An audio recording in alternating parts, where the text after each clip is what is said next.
primeras explicaciones de la composición de la materia surgieron en las culturas más antiguas, donde los grandes sabios y pensadores propusieron los 4 elementos de la naturaleza, tierra, fuego, agua y aire, como las sustancias que se combinan entre sí en diferente proporción para dar lugar a todo lo que les rodeaba. Sin embargo, fue el filósofo griego Demócrito el que llamó la atención sobre el hecho de que al dividir cualquier objeto cotidiano en partes cada vez más pequeñas, llegaría un momento en que se alcanzase un punto en el que no se puede continuar esta partición con la partícula más pequeña que lo constituye, a la cual denominó átomo, palabra griega que significa indestructible. Hoy día sabemos que todas las sustancias químicas están formadas por la unión de varios de estos átomos para dar lugar a diferentes compuestos químicos, cuyas combinaciones producen todo lo material. Tomemos el agua como ejemplo más representativo de sustancia formada por miles de millones de moléculas, constituidas cada una de ellas por un átomo de oxígeno y 2 átomos de hidrógeno, de ahí que se represente como H2O.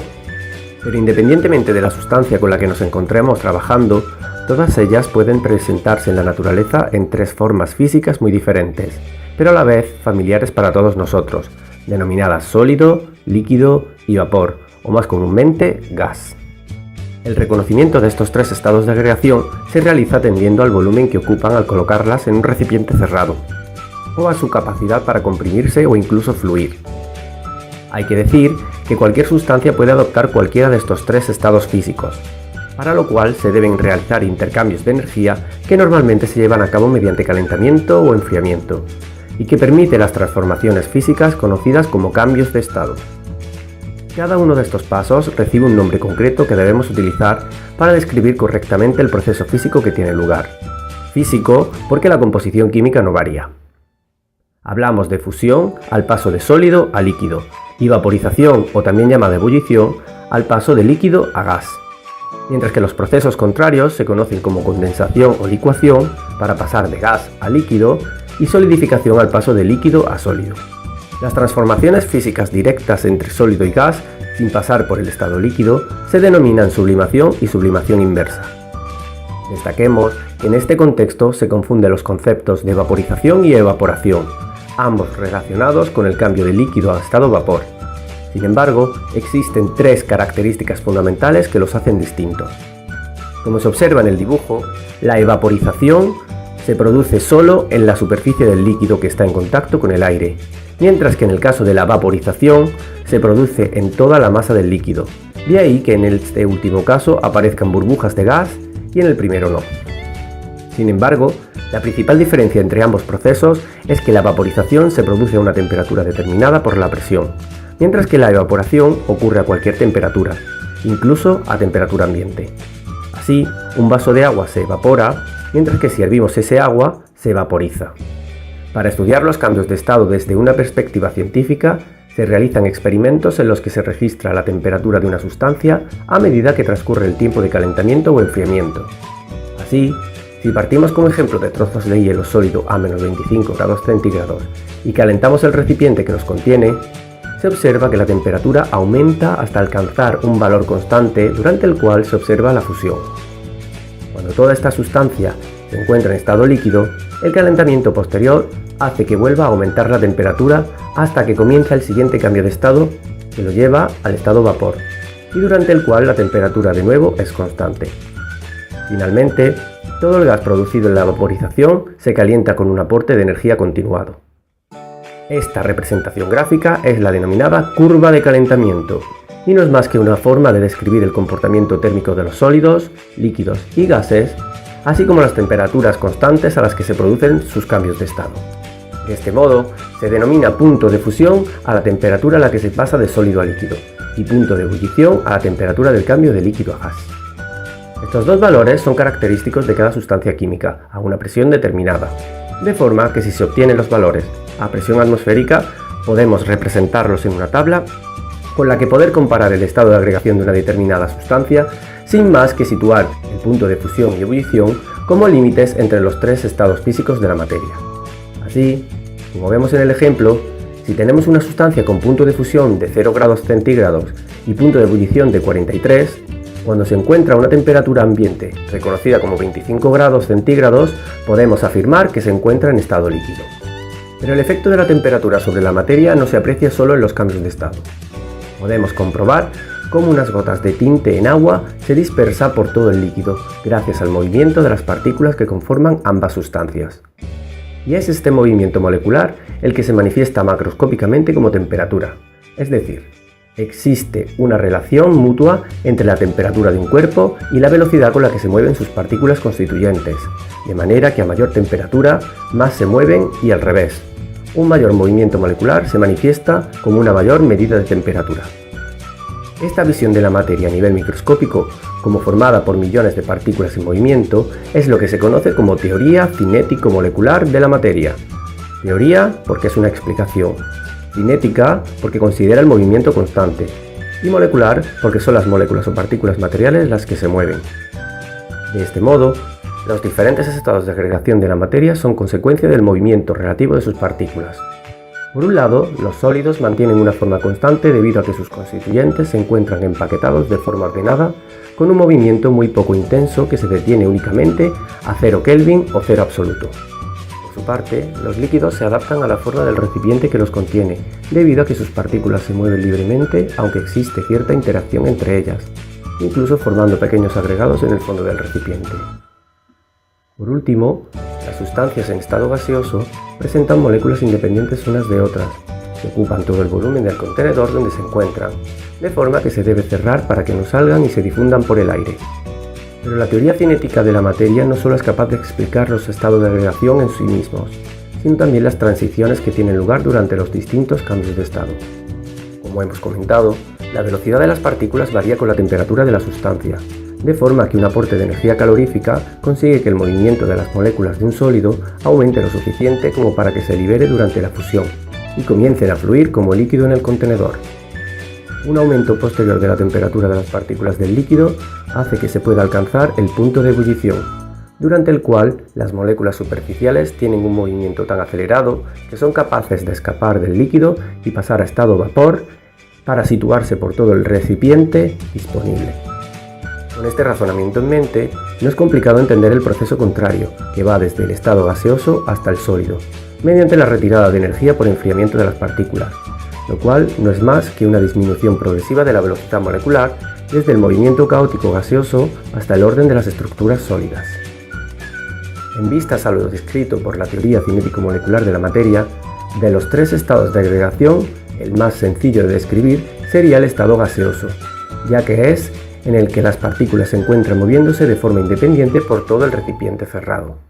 Para describir el estado en el que se encuentran las partículas gaseosas, los científicos utilizan tres magnitudes características que se relacionan directamente con dicho movimiento molecular. Por un lado, el volumen del recipiente cerrado que contiene el gas es todo el espacio disponible para que se muevan las partículas. Aunque en el sistema internacional se utiliza el metro cúbico como unidad de medida, cuando se trabaja con gases suele utilizarse el litro, de manera que utilizaremos su relación numérica para los cambios de unidades necesarios. La temperatura del gas viene a ser una medida indirecta de la velocidad con la que se mueven las partículas gaseosas, de manera que un aumento de la temperatura repercute en una mayor movilidad molecular. Esta magnitud se expresa en unidades del sistema internacional, por lo que si tenemos datos en grados centígrados debemos utilizar la expresión que los relaciona con los Kelvin. Por último, la presión no es más que una magnitud que está relacionada con el número de choques que sufren las partículas de gas con las paredes del recipiente. Puesto que se encuentran en constante movimiento por el recipiente completo, un mayor número de choques se manifiesta en un valor de presión mayor, llegando incluso a aumentar tanto que las paredes del contenedor no resistan tales impactos y explote. Si bien en el sistema internacional esta magnitud se expresa en pascales, en el manejo de gases suelen emplearse las atmósferas o los milímetros de mercurio, cuya equivalencia es que una atmósfera son 760 milímetros de mercurio. Si bien la presión, volumen y temperatura de un gas pueden variar según las necesidades, la modificación de una de ellas repercute en las otras dos. Es decir, debe existir algún tipo de relación entre las tres magnitudes en forma de fórmula. Esta expresión matemática se conoce como ley de los gases y establece que el producto de la presión y el volumen dividido por la temperatura permanece constante entre dos situaciones diferentes. La forma más sencilla de realizar un cambio entre dos estados de un gas es manteniendo cada una de las tres magnitudes constantes y variando una de las otras dos, de forma que esta fórmula matemática se puede simplificar a cada una de las denominadas como leyes de los gases. Si en una transformación permanece constante la temperatura, T1 es igual que T2 y se pueden simplificar del denominador, quedando la expresión P1 por V1 igual a P2 por V2, que no es más que la conocida como ley de Boyle, y que, como hemos establecido, se cumple solo cuando el cambio se produce en condiciones isotérmicas, es decir, a temperatura constante. Si es la presión la que permanece constante durante el cambio, P1 se iguala a P2. Se simplifican de forma similar y se obtiene la relación V1 partido T1 es igual a V2 partido T2 o ley de Charles, aplicable únicamente a cambios gaseosos isobáricos, es decir, a presión constante. Por último, si la modificación de las propiedades del gas se realizan a volumen constante, lo que se igualan y simplifican de la expresión general son V1 y V2, hasta la denominada ley de Gay-Lussac por su descubridor, la cual solo es aplicable a cambios isocóricos o volumen constante. Aunque pueda parecer complicado el análisis de los gases por encontrarnos muchas expresiones diferentes, podemos simplificar este estudio si solo memorizamos la expresión combinada y simplificamos matemáticamente aquellos parámetros que permanezcan constantes durante el cambio concreto que nos interese. Para ilustrar este último punto del tema podemos presentar varios ejemplos. El primero parte de un gas contenido en un recipiente de 1 litro, el cual ejerce una presión contra sus paredes de una atmósfera. Si por cualquier motivo se produce un aumento de presión sobre la tapa del contenedor, es fácil razonar que el volumen disponible para ocupar debe reducirse. Para conocer el valor exacto del nuevo volumen, hacemos uso de la ley de Boyle, ya que la temperatura permanece constante, de manera que como los datos ya están en unidades requeridas, atmósferas para la presión y litros para el volumen, podemos sustituir en la fórmula y despejar el valor de V2, obteniendo un valor de 0,5 litros, menor que el inicial de 1 litro, tal como habíamos razonado al principio. En segundo lugar, se presentan las transformaciones de los gases en las que se produce un calentamiento del recipiente y con ello un aumento de la temperatura del gas, que según la teoría cinético-molecular significa una mayor velocidad en el movimiento de las partículas gaseosas y por tanto un mayor número de choques contra las paredes. Por ello, esperamos que la presión en la nueva situación sea mayor que la inicial de una atmósfera. Tal como se observa en el dibujo, el volumen del recipiente permanece constante, de manera que se cumple el requisito para aplicar la ley de Gay-Lussac con los datos del problema, despejando la nueva presión y obteniendo un valor de 2 atmósferas, que comparado con su valor inicial resulta razonable. Finalmente, si el cambio físico de las condiciones de un gas se lleva a cabo disminuyendo la temperatura a presión constante, las partículas gaseosas se moverán más lentamente y con ello reducirán el volumen en el que se encuentran. Bajo estas condiciones, se puede aplicar la ley de Charles, que relaciona volumen y temperatura de forma inversa. Introduciendo los datos del problema en las unidades correctas, litros para el volumen y Kelvin para la temperatura, y despejando la incógnita, se obtiene el valor de V2 igual a 0,5 litros, comprobándose que el resultado es menor que el inicial. A modo de resumen del tema, podemos decir que toda la materia se encuentra en una de las 3 formas físicas correspondiente a lo que denominamos sólido, líquido y gas, pudiéndose transformar de unas a otras mediante intercambios de energía en forma de calor. Estos cambios de estado, cuyo nombre es importante recordar, pueden describirse gráficamente mediante el registro de las curvas de calentamiento o enfriamiento, ya que permiten obtener los valores de los puntos de fusión y ebullición, característicos de cada sustancia a una presión determinada. Estos conceptos de estados de agregación y cambios de estado pueden ser detallados a nivel microscópico mediante la teoría cinético-molecular de la materia, que considera que la materia está formada por partículas en constante movimiento, cuya velocidad es función de la temperatura.